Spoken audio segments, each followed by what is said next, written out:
Sup, you beautiful bastards! Welcome back to the Wednesday Philip DeFranco Show. It is Wednesday, June 30th, 2021. Hit that like button, otherwise I'll absolutely punch you in the throat. Let's just jump into it. And the first thing that we're going to talk about today, just on a personal note, it's not something that I feel very comfortable talking about. It just brings up memories from one of the worst periods of my life. But I've been getting more and more questions about this over the past several months, and especially over the past 24 hours. So let's talk about it. BetterHelp. If you're unfamiliar, BetterHelp connects you with private online counseling, right? Maybe you want to speak to a therapist, you want couple counseling, whatever. And the reason people have been asking me questions is, years ago, they were a sponsor of the Philip DeFranco Show. I also partnered with them, connected to them with a few other YouTubers, a few agent friends of mine that represented other YouTubers. There were then a number of allegations regarding the quality of their service, the quality of their counselors, with me ultimately ending my sponsorship and partnership with them, which ultimately led to a lot of people going, oh, that's confirmation, BetterHelp's a scam. And then we fast forward to now, and part of the reason that so many people have been asking me about BetterHelp is they have been sponsoring a ton of people, whether it be really big podcasts or YouTubers. I mean, over the past few months, they've sponsored creators like Nash Greer, Funhouse, Julie Nolke, CinemaSins, Good Mythical Morning, Anthony Padilla.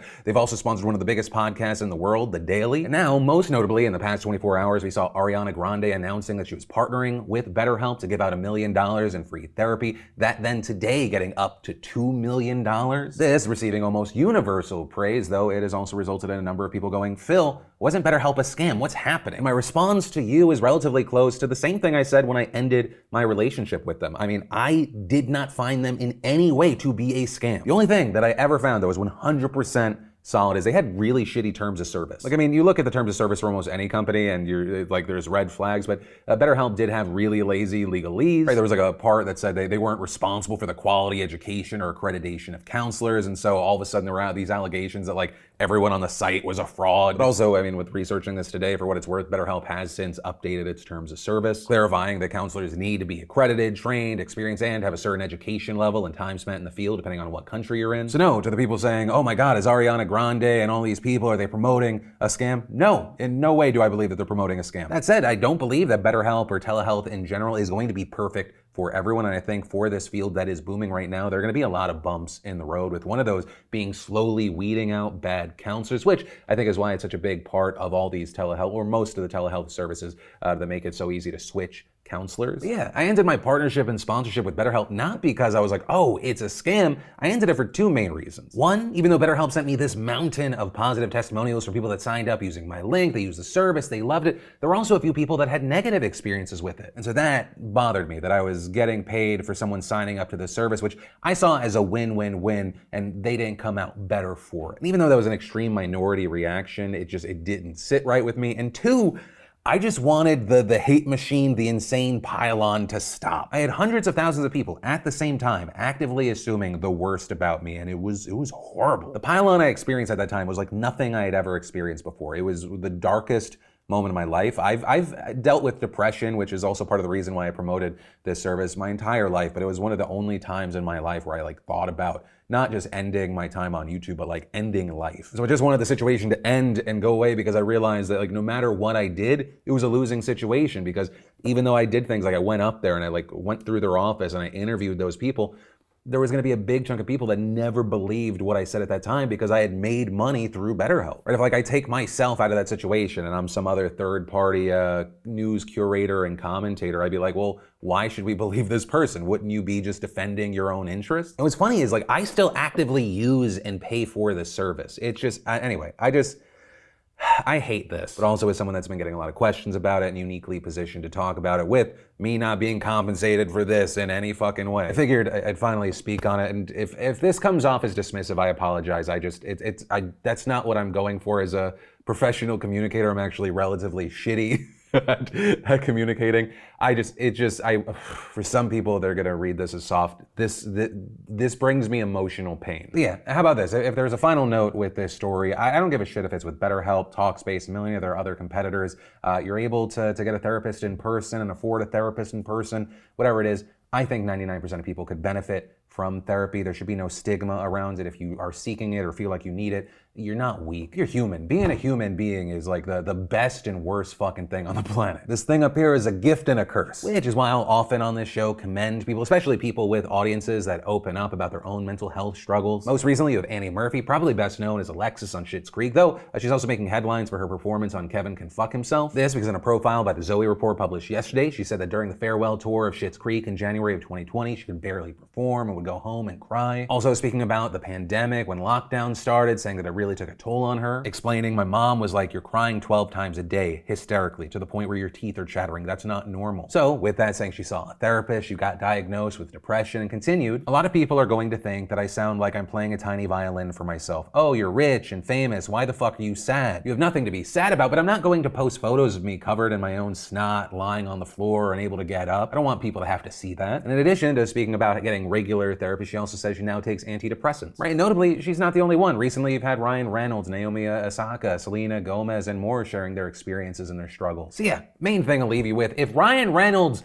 isn't safe, nobody is. You're not alone in this. This thing that makes you feel isolated and indifferent is one of the biggest unifiers out there. But from that, I want to thank the sponsor of today's show, I'm joking, NordVPN.com/Phil. If you're a longtime viewer, you know that I've been talking about NordVPN and the many reasons why you should use it for a while now, with one of those reasons being the ability to reduce your online footprint, right? Wouldn't it be nice to look up products and services without getting the bombardment of ads that come with it afterwards? I mean, you look up that one specific thing, maybe just for research purposes, and then bam, curated ads on every site you see for the foreseeable future. Well, I mean, for example, NordVPN allows you to bypass this digital footprint and enables you to go on with your life without being targeted, and overall allows for more online anonymity. And on top of that, you might want to make NordVPN a part of your online security plan for extra safety. So just head on over to NordVPN.com/Phil right now to get a huge discount on a 2-year plan. You'll also receive a bonus gift of 4 additional months free when you use code Phil, and it's all risk-free with Nord's 30-day money-back guarantee. So that's NordVPN.com/Phil, and be sure to use code Phil at checkout today. Then, in huge and in my opinion disgusting news, Bill Cosby has now walked out of state prison a free man. Right, and that's because earlier today, the Pennsylvania Supreme Court overturned Bill Cosby's sexual assault conviction. And that because it found that an agreement with a previous prosecutor prevented him from being charged in the case. Right, Cosby was first charged with a crime back in 2015 by a woman by the name of Andrea Constant. There, she accused him of drugging and molesting her at his home in 2004 after she went to him for career advice. In 2018, he was then convicted and sentenced to 3 to 10 years in prison, with Cosby vowing to serve all 10 of those years rather than express any kind of remorse over the encounter. Also, with this, you might be thinking, well, isn't this just one case? Weren't there many more accusers? And the answer there is yes. Actually, over 60 women have accused Cosby of some kind of sexual misconduct or assault, but this is the only case that led to a criminal trial. And so now, with this ruling, 83-year-old Bill Cosby must go free. And as far as more of the specifics, we have the Pennsylvania Supreme Court saying that in a separate civil case brought by Constant, former Montgomery County District Attorney Bruce Castor struck a non-prosecution deal with Cosby in order to get him to testify, with the court adding, unable to invoke any right not to testify in the civil proceedings, Cosby relied upon the district attorney's declination and proceeded to provide 4 sworn depositions. During those depositions, Cosby made several incriminating statements, with the court going on to say that once Cosby was then charged with the crime, those statements were then used against him, tainting his criminal trial. Right, so that's one of the biggest things here. This is not the court saying he did not do it, but rather that his prior deal barred him from being charged for it. And very disappointing if you were hoping for any sort of continued justice against Cosby. Cosby cannot be retried on the same charges, and as the court argued, this is the only remedy that comports with society's reasonable expectations of its elected prosecutors and our criminal justice system. But also, one of the biggest points of controversy to this deal between Castor and Cosby is that no hard evidence of it actually exists. Instead, Castor has simply cited news releases that he issued on the decision in 2005 as binding on all prosecutors that succeeded him. And that was actually a point of contention for one of the court's 7 judges, who argued that a news release does not represent an unconditional promise which would tie the hands of Castor's successors. Meanwhile, you also had 2 of the 7 arguing that although Cosby's due process rights had been violated, the answer should not be to bar further prosecution, but rather to simply throw out that specific chunk of evidence. However, with that decision now done, Cosby was reportedly released from prison this afternoon and is now a free man. So with this story, I do want to end it on 2 notes. 1, of course, I really want to know your thoughts regarding this Cosby news, and 2,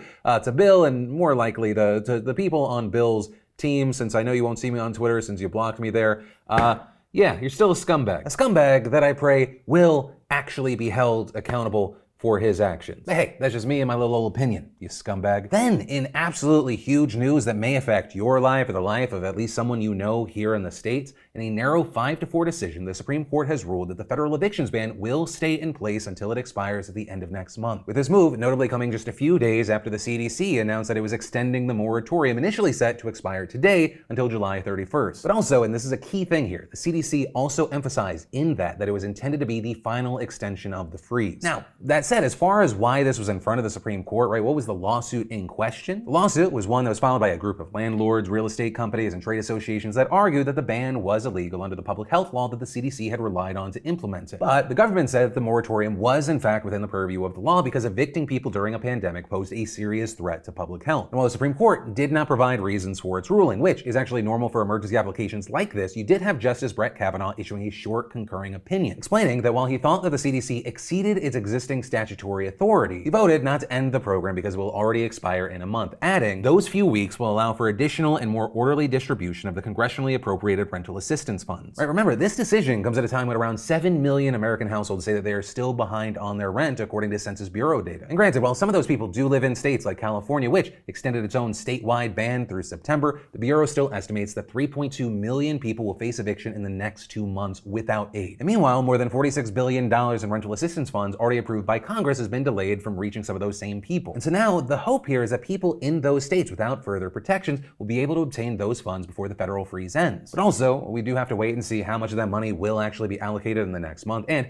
if it will be enough to help prevent a massive evictions crisis. Then, let's talk about the absolute shit show in New York, though I should probably be more specific here. Right, so the New York City mayoral race, the first election in the city to use ranked choice voting, turned into an absolute shit show last night when the City Board of Elections posted incorrect preliminary vote counts in the Democratic primary and then withdrew them. The results in question had been released earlier in the day, showing that the strong lead held by Brooklyn Borough President Eric Adams had narrowed significantly, with former Sanitation Commissioner Catherine Garcia jumping from 3rd place to 2nd place behind him by less than 16,000 votes. But then, just a few hours after releasing those totals, the election board posts this vague tweet saying that they were aware of a discrepancy and that they were working with technical staff to identify where the discrepancy occurred. And by the nighttime, what we ended up seeing is that the agency had removed all the unofficial results from the website and replaced them with an advisory stating unofficial ranked choice results starting on June 30th. And then finally, after a ton of confusion at around 10:30 p.m., the board finally issued a statement explaining that it had accidentally counted 135,000 fake ballots that had been used to test its counting software, with them adding that the board staff had removed the test ballots and would retabulate the votes. With all of that, unsurprisingly, of course, getting a ton of backlash from critics who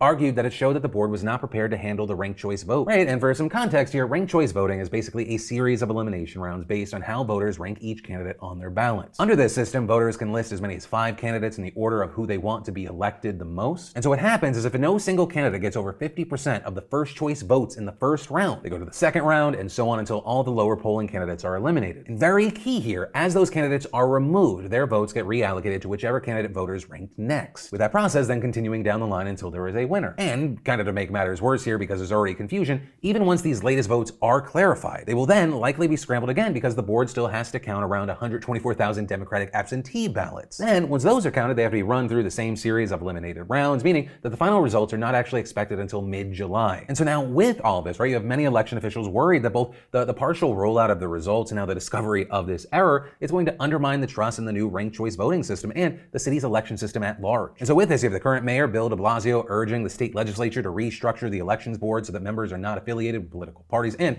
calling for an immediate, complete recanvass of the vote count and a complete explanation of what went wrong. But ultimately with this story, or honestly anything else stood out to you today, I'd love to know your thoughts in those comments down below because 1, this is a conversation, and 2, it's the end of today's show. Once again, a massive thank you for being a part of the family, watching the video, liking the video, subscribe, and join in. Also, if you're looking for more news, I got you covered right here in those top links down below. But with that said, of course, as always, my name's Philip DeFranco. You've just been filled in. I love yo faces, and I'll see you tomorrow, unless I have jury duty. 2 more days of checking.